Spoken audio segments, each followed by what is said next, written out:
O escritor aos Hebreus diz: anteriormente ele falou pelos antigos. Ele não descarta aquilo que aconteceu no passado, mas ele diz: atualmente ele nos falou, ou tem nos falado por intermédio do Filho. Nós temos a mania de nos relacionarmos com tudo o que Yeshua fez. Se provavelmente estivermos em uma roda de amigos ou numa escola, na maioria das vezes, quando perguntamos, me fala uma das coisas que Yeshua fez, um dos milagres que Yeshua fez, muitos vão falar a multiplicação de pães, muitos vão falar o vinho no casamento. Mas a maioria das vezes, quando nós perguntamos, tá bom, mas o que Yeshua ensinou, quais são os fundamentos que ele deixou? Porque certamente aquilo que ele deixa como fundamento está relacionado com quem ele era. Nós não, a maioria das vezes, muitos de nós não sabemos falar sobre aquilo que ele ensinou. E se o desafio para nós é dar fisicalidade a tudo aquilo que nós já recebemos como palavras para este novo ano ou para este ano, se o desafio é encarnar, dar fisicalidade, com certeza nós precisamos crescer no conhecimento de quem Yeshua é. João capítulo 1, quando o escritor João está escrevendo a respeito de Yeshua, ele começa a dizer: olha, no princípio era o verbo, e o verbo era Deus, e o verbo estava com Deus, e todas as coisas foram feitas por intermédio dele, e sem ele nada do que foi feito se fez. E a vida estava nele, e a vida era a luz dos homens. E a luz resplandece nas trevas, e as trevas não prevaleceram contra ela. Houve um homem enviado por Deus, cujo nome era João. Este veio como testemunha, para que testificasse a respeito da luz, a fim de que todos virem a crer por intermédio dele. Ele não era a luz, mas veio para que testificasse da luz. A saber, a verdadeira luz, que vinda ao mundo ilumina a todo homem. O verbo estava no mundo, o mundo foi feito por intermédio dele, mas o mundo não o conheceu.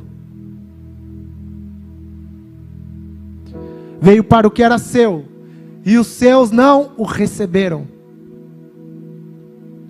Mas a todos quantos o receberam, deu-lhes o poder de serem feitos filhos de Deus, a saber, aos que creem no seu nome. Então, quando você começa a ver o que João está narrando, João não está narrando uma história, tampouco ele está narrando um escrito de sua época. Ele não aprendeu isso com um livro, ele não aprendeu isso a partir de um ensino rabínico, ele não aprendeu isso a partir de uma igreja cristã evangélica, em um discipulado ou em uma escola. Ele apenas testemunhou, e como testemunha ele pôde ver quem Yeshua era. E como testemunha, ele mais do que ser uma testemunha ocular, ele pôde compreender que aquele que estava na frente dele é aquele da qual os profetas antes dele falaram. É aquele da qual Davi diz e escreve a respeito: disse o meu Senhor ao meu Senhor. É aquele da qual os profetas disseram que era necessário que ele fosse esmagado, como diz Isaías, que ele recebesse o castigo. E quando ele olha, ele consegue perceber que aquele homem que andou em Jerusalém curando, dando vida a quem estava morto, ensinando aqueles que necessitavam de consolo, e ensinando aqueles que necessitavam de ver, de voltar a ver, Ele olha para aquele homem e fala: uau, esse homem não pode ser comum. Esse homem era o verbo vivo de Deus, encarnado, que está andando sobre a terra. É a palavra viva de Deus, manifesta a todo aquele que crê e que ilumina todo homem. Sabe o que me impressiona? É que esse mesmo João, ele está vendo o cumprimento destas coisas, ele está vendo a palavra viva de Deus, algo que o Senhor tinha falado, encarnando na frente dele, sendo aquilo que ele leu, aquilo que todos falavam, mas ele não tem mais só a revelação daquilo que estava para acontecer, não, ele está num período onde as coisas já estavam acontecendo, e ele está vendo as coisas acontecendo, está dizendo: Senhor, eu quero e faço parte disso, e tenho a mente iluminada, e consigo compreender quem é este homem que está andando em nosso meio, fazendo o que é preciso fazer. Ou seja, ele se torna uma testemunha. E depois ele se torna uma testemunha, ele consegue caminhar sobre aquilo que Yeshua havia falado sobre ele. Deixa eu te falar uma coisa, uma das coisas que nós temos convicção é que todo aquele que quer trabalhar com o Senhor, todo aquele que quer submeter ao Senhor, precisa crescer no conhecimento de quem Yeshua é. Precisa conhecê-lo não só de ouvir falar, precisa conhecê-lo não só porque leu as Escrituras, mas precisa conhecer e saber que Ele é o Senhor, que está operando agora, e que está disponível a você. Basta você se humilhar e se render a esse plano e a esse projeto maravilhoso, para ser iluminado, como diz João, em sua mente e em seu coração, para entender quem Ele é.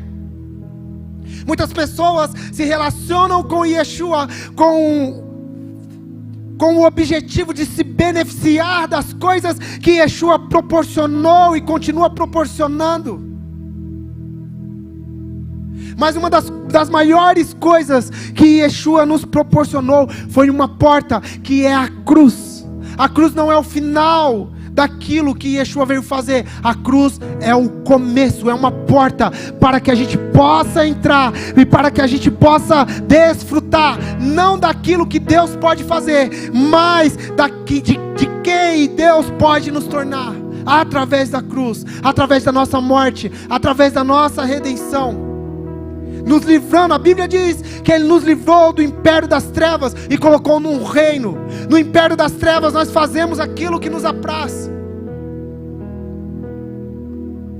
No império das trevas nós vivemos escondidos, mas no reino do Filho do seu amor, aonde a lucidez e aonde a clareza, nós não vivemos escondidos, porque diz na Epístola de João que quem está nas trevas não vem para a luz, não vem porque as suas obras más são denunciadas na luz.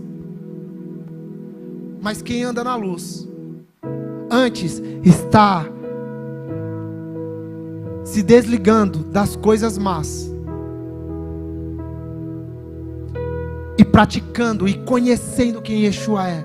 E conhecer quem Yeshua é nos leva a uma prática de vida, nos leva a perdoar, a amar, a ter um coração maleável. Então agora, quando nós conhecemos Yeshua, nós não temos um coração enrijecido, porque quando recebemos uma palavra, nós nos tornamos uma terra trabalhada pelo Senhor, uma terra boa, aonde Ele pode plantar, aonde Ele pode trabalhar, aonde Ele pode regar, aonde Ele pode rasgar, aonde essa terra pode passar pelo processo que for, mas ela sabe que todas as coisas antes cooperam para o bem daqueles que amam ao Senhor.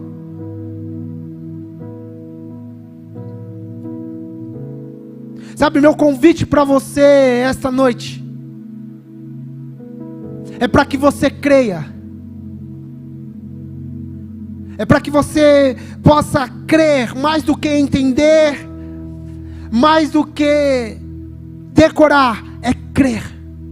E crer no que, Fernando? Crer no que está escrito em Colossenses capítulo 1, versículo 16, que diz: porque nele foram criadas todas as coisas que há nos céus e na terra, visíveis e invisíveis, sejam tronos, sejam dominações, sejam principados, sejam potestades, tudo foi criado por Ele e para Ele, e Ele é antes de todas as coisas, e todas as coisas subsistem por intermédio dEle. Isso é maravilhoso, porque agora nós somos convidados a crer na obra redentiva do nosso Senhor Yeshua.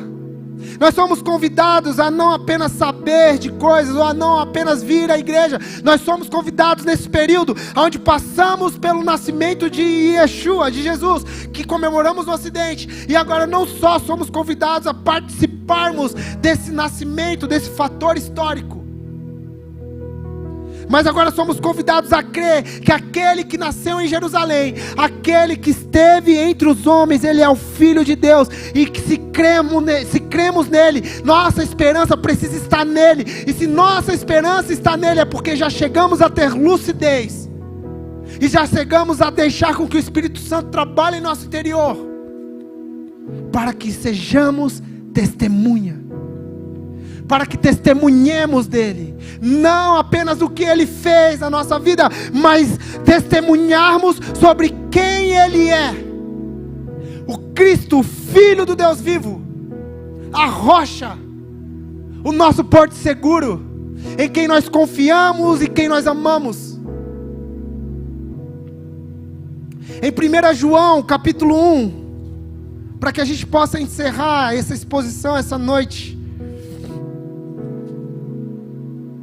é um versículo que eu gosto muito, e se tratando de testemunhar e de esperança, que diz assim, 1 João capítulo 1, versículo 1, o que era desde o princípio, o que temos ouvido e o que temos visto, com os nossos próprios olhos, o que contemplamos, as nossas mãos apalparam, com respeito ao verbo da vida. Versículo 2, e a vida se manifestou, e nós a temos visto, e dela damos testemunho, e vô-lo anunciamos, a vida eterna, na qual estava com o Pai, e nos foi manifestado. Versículo 3, olha isso, o que temos visto e ouvido, anunciamos também a vós outros, para que vós igualmente mantenhais comunhão conosco. Ora, a nossa comunhão é com o Pai e com o seu Filho, Jesus Cristo. Isso para mim é impactante, porque João está falando, olha, aquilo que nós estamos anunciando não está ligado apenas com uma concepção pessoal, ou apenas com uma ideia pessoal, com uma filosofia, ou com um argumento bem montado que nós chamamos de verdade.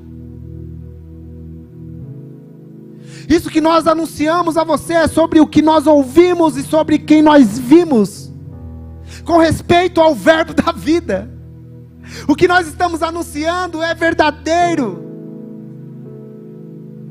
porque Ele ressuscitou dentre os mortos, ficou conosco durante 40 dias, pregando o Evangelho do Reino, ensinando o Reino de Deus, e depois ascendeu ao Pai, com uma promessa futura, dizendo, olha, vocês precisam ficar em Jerusalém, para que vocês sejam revestidos de poder, e depois que vocês forem revestidos de poder, vocês serão testemunhas, em Jerusalém, Samaria, Judeia e confins da terra, e vai chegar um dia que, vocês vão para o mundo, vocês vão por toda a terra, vocês vão para os confins, só que vai chegar um dia em que este mesmo que está falando, e Yeshua ensina eles dizendo, esse mesmo irá voltar. Mateus capítulo 24, todas as coisas vão acontecer, não se assustem, porque ainda não é o fim. Mas aquele que perseverar durante a tribulação, aquele que não estiver ligado com a esperança do aqui e agora, aquele que não estiver apenas esperando numa resolução do governo, aquele que não estiver apenas esperando nas coisas dessa terra, mas estiver com os olhos fixos no futuro, esses vão me ver descendo nas nuvens, rasgando os céus. Esses vão ouvir a última trombeta, esses vão testemunhar. Agora, como diz o apóstolo Paulo, assim como Ele é, o veremos. E diz que nesse dia nós contemplaremos o penhor da nossa esperança. E diz que nesse dia, se eu e você cumprirmos, deixarmos o Espírito Santo nos moldar, tirarmos a mente do aqui e agora, trabalharmos por um reino que é futuro e não pelas coisas deste mundo, deixarmos com que Ele molde o nosso coração, a alegria e a nossa esperança terá completude, será completa na manifestação do Filho do Homem. Por isso é necessário que nós sejamos testemunhas, além de conhecermos a história. Se nós conhecermos quem Ele é hoje, nesse período, nós não trabalharemos e não faremos planos desse ano de 2023 que está para chegar, porque nós queremos. Nós apenas falaremos assim: Senhor, eu quero te conhecer, porque eu tenho certeza que se eu te conhecer, eu estarei pelo menos no caminho correto de completar a minha carreira. E além de completar a minha carreira, de me dispor para que essa verdade, para que este que tem me tocado, este que tem feito grandes coisas na minha casa e no mundo, possa ser conhecido por outras pessoas. O penhor da nossa esperança não está naquilo que nós podemos ver agora, não está na nossa mentalidade moderna e pós-moderna do aqui e do agora.